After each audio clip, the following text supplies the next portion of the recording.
Hi കൂട്ടുകാരെ, കർക്കിടക മാസത്തിൽ എൻ്റെ അമ്മ ചുടുന്ന ഒറ്റയപ്പമാണ് പരിചയപ്പെടുത്തുന്നത്. 2 ഗ്ലാസ് പച്ചരിയാണ് എടുത്തിട്ടുള്ളത്. ഇത് നമുക്ക് 2 മണിക്കൂർ വെള്ളത്തിലിട്ട് കുതിർക്കണം. കുട്ടികൾക്കൊക്കെ ഒരുപാട് ഇഷ്ടമാവുന്ന ഒരപ്പമാണ്. വലിയ പണിയൊന്നുമില്ല ഇതിന്. വളരെ എളുപ്പത്തിൽ നമുക്ക് ഉണ്ടാക്കിയെടുക്കാം. തൊടിയിലുള്ള നാട്ടുപൂവൻ പഴം നന്നായിട്ട് പഴുത്തിരിപ്പുണ്ട്. അതിൽ 2 എണ്ണം മതി ഈ അപ്പത്തിലേക്ക്. 2 ഗ്ലാസ് അരിക്ക് 2 പഴം. ഇതിന് പകരം മൈസൂർ പൂവൻ ചേർത്തിയാൽ ഒന്നും കൂടെ നന്നായിരിക്കും. ഇപ്പോൾ എനിക്കത് ലഭ്യമല്ല, അപ്പം ഞാൻ പകരം നാട്ടുപൂവനാണ് ചേർക്കുന്നത്. നല്ല പോലെ പഴുത്ത് വന്നിട്ടുണ്ട്. 4 അച്ച് ശർക്കരയാണ് 2 ഗ്ലാസ് അരിക്ക് വേണ്ടി ഉരുക്കിയെടുക്കുന്നത്. 1 ഗ്ലാസ് അരിക്ക് 2 അച്ച്. ഇത്ര മധുരം മതിയാകും. ഇനി ഇതൊന്ന് ഉരുക്കിയെടുക്കാം. നല്ല പോലെ ഉരുകൊന്നും വേണ്ട. ഈ വെള്ളം ഇതിൽ വേണം. കാരണം ഈ വെള്ളം വെച്ചാണ് നമ്മൾ അരി അരയ്ക്കുന്നത്, അല്ലാതെ ഒരു വെള്ളവും ചേർക്കുന്നില്ല. ഇനി ഞാൻ തീ ഓഫാക്കാൻ പോവുകയാണ്. ശർക്കരയെല്ലാം ഉരുകി വന്നിട്ടുണ്ട്. നൂൽപ്പരുവമൊന്നും ആവണ്ട. അരി ഇതാ നല്ലപോലെ കുതിർത്ത അരിയെ കഴുകിയെടുത്ത് വൃത്തിയാക്കി മിക്സിയുടെ വലിയ ജാറിലിട്ട് കൊടുത്തിട്ടുണ്ട്. ആ കഴുകിയ വെള്ളത്തിൻ്റെ നനവേ ഉള്ളൂ, വെള്ളം ചേർത്തിയിട്ടില്ല. ഈ ഉരുക്കി വെച്ച ശർക്കരയുടെ പകുതി മുക്കാലോളം ഈ ഒരു അരിയിലേക്ക് ചേർത്ത് കൊടുത്തു. അരിക്ക് താഴെയാണ് വെള്ളം. നല്ല പോലെ അരച്ചെടുത്തു.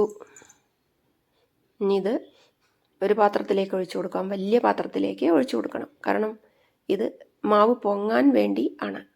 പൊങ്ങിപ്പോവാതിരിക്കാനാണ് വലിയ പാത്രത്തിലേക്ക് ആക്കിയത്. ദോശമാവിൻ്റെ പരുവത്തിലാണ് അരക്കേണ്ടത്. 2 പഴം ഞാനിങ്ങനെ കട്ടിംഗ് ബോർഡിൽ വെച്ച് ചെറുതാക്കി അരിഞ്ഞെടുത്തു. ഇനി ഇത് മിക്സിയുടെ ചെറിയ ജാറിലിട്ട് നല്ല പോലെ അരച്ചെടുക്കണം.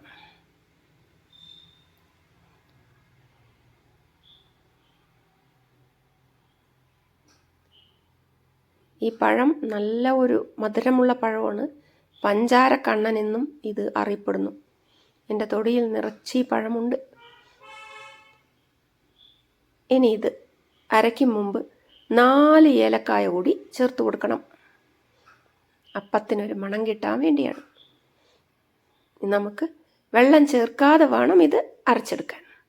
അപ്പോൾ ദാ പഴം അരച്ചെടുത്ത് നമ്മൾ അരി അരച്ച മിക്സിയിലേക്ക് കൊട്ടിക്കൊടുത്തു. ഇത് നേരെ മാവിലേക്ക് ഇടരുത്. ഇനി ഇതിൽ കുറച്ച് പണിയുണ്ട്. ഈ ഒരു പഴത്തിലേക്ക് ബാക്കിയുള്ള ശർക്കര പാനി കൂടി ചേർത്ത് കൊടുത്തു. ഇനി ഇത് നല്ല പോലെ ഒന്ന് അരച്ചെടുക്കും മുമ്പ് ഒരു 1/2 ഗ്ലാസ് ദോശമാവ് കൂടി ചേർത്ത് കൊടുത്തിട്ടുണ്ട്. അതിലേറരുത്, 1/2 ഗ്ലാസ് മതിയാകും. ഇനി ഈ ദോശമാവ് ഇല്ലെങ്കിൽ പച്ചരി അരച്ചതിന്ന് കുറച്ചെടുത്ത് തരി കാച്ചി കുറുക്കി ചേർത്ത് കൊടുത്താൽ മതിയാകും. അപ്പോൾ ഒന്നും കൂടി ടേസ്റ്റ് വരും. ഇനി ഇത് അരച്ചെടുത്ത് അതും കൂടെ ഇതിലേക്ക് പറഞ്ഞു കൊടുക്കാം. പഴവും ശർക്കരപ്പാനിയും. ഇത് നല്ല പോലെ ഒന്ന് ഇളക്കണം. ഞാൻ സ്കൂളിലേക്ക് പോവുകയാണ്. അപ്പോൾ വൈകുന്നേരമാണ് ചുടുന്നത്. രാവിലെ ഇങ്ങനെ കൂട്ടി വെച്ച് പോവും. വൈകുന്നേരം വന്ന് ഇത് ചുട്ടെടുക്കും. അപ്പോൾ ആ സ്കൂൾ വിട്ട് വന്ന ആ വിശപ്പിന് നല്ല രുചിയായിരിക്കും നമുക്ക് ഈ അപ്പം. ഒരു പാനിൽ കുറച്ച് നെയ്യ് ഒഴിച്ചു കൊടുത്തിട്ടുണ്ട്. നാളികേരം നുറുക്കിയെടുത്തിട്ടുണ്ട്, കൊത്താക്കി. അതും കൂടി ഒന്ന് ചേർത്ത് കൊടുത്ത് വറുത്തെടുത്തു. നല്ല ബ്രൗൺ നിറമാകുന്നത് വരെ. നാളികേരം ഇങ്ങനെ വെറുതെ തിന്നാനും രസമാണ്. ഇനി ഇത് ഈ ഒറ്റയപ്പത്തിന് തയ്യാറാക്കി വെച്ചിട്ടുള്ള ആ മാവിലേക്ക് ഒഴിച്ചു കൊടുത്തു. തേങ്ങാക്കൊത്ത് നല്ല രസമായിരിക്കും. ഇങ്ങനെ പൊന്തി അപ്പത്തിൽ കിടക്കുമ്പോൾ അതൊന്ന് കടിക്കുമ്പോൾ ഒക്കെ നല്ല രുചിയായിരിക്കും. നല്ല പോലെ ഇളക്കി കൊടുത്തിട്ടുണ്ട്. ഞാൻ ഈ വലിയ അലുമിനിയം ഉരുളുടെ നടുക്ക് ഈ ചെമ്പ് ഇറക്കി വെച്ചു. ഞാൻ സ്കൂൾ വിട്ട് വരുമ്പോഴേക്കും ചിലപ്പോൾ ഉറുമ്പുകളൊക്കെ അന്വേഷിച്ചെത്തും. ഇങ്ങനെ ചെയ്താൽ ഉറുമ്പൊന്നും വരില്ല. ഒക്കെ വൃത്തിയായി അടച്ചു വെച്ചിട്ടാണ് സ്കൂളിലേക്ക് പോകുന്നത്. അപ്പം ഞാൻ പോയി വന്നുതാ. ഇനിയാണ് ഉണ്ടാക്കുന്നത്. 5 മണി സമയത്താണ് ഉണ്ടാക്കുന്നത്. രാവിലെ 8 മണി സമയത്താണ് ഇത് കൂട്ടി വെച്ചത്. ഇനി ഇത് ഓരോന്നായി ചുട്ടെടുക്കാം. ഞാനിവിടെ വലിയ പാന് അടുപ്പത്ത് വെച്ചു, പണി ലാഭത്തിന് വേണ്ടി. 1 സ്പൂൺ നെയ്യും കൂടെ ചേർത്ത് കൊടുത്തു. നോൺ സ്റ്റിക്കിൽ തന്നെ ഇത് ഉണ്ടാക്കണം, അല്ലെങ്കിൽ അടിയിൽ പിടിക്കും.